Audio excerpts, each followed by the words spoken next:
Haleluya.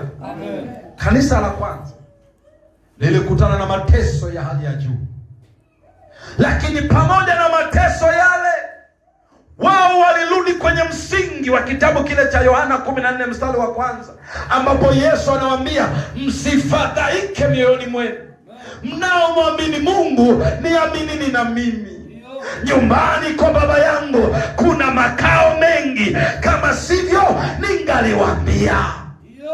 Kwa nini Yesu anawaambia wanafunzi maneno hayo? Mara kadhaa nimekwambia, sio kwamba Yesu hakuiona Marekani ya leo, sio kwamba Yesu hakuiona Ulaya ya leo, sio kwamba Yesu hakumwona Elon Musk wa leo, sio kwamba Yesu hakuona kina Bill Gates matajiri wa dunia, sio kwamba Yesu hakuziona ndege. Anaandika katika kitabu cha Daniel ya kwamba wakati wa mwisho maarifa yataongezeka. Aliyaona maarifa yataongezeka. Aliuona uzuri wa dunia utakavyozidi kuwa huko mbele.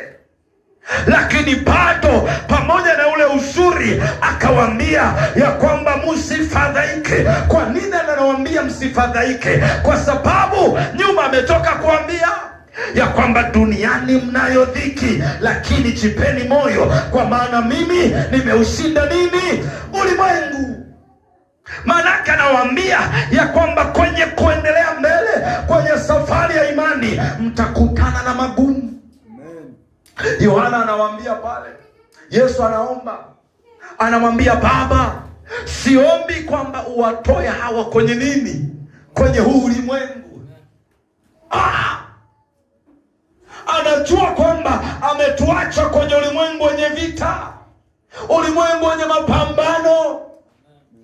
Amina.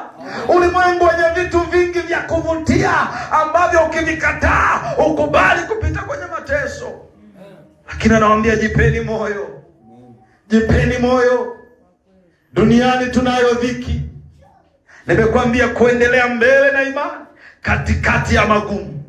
Kwa nini katikati ya magumu? Bwana Yesu asifiwe.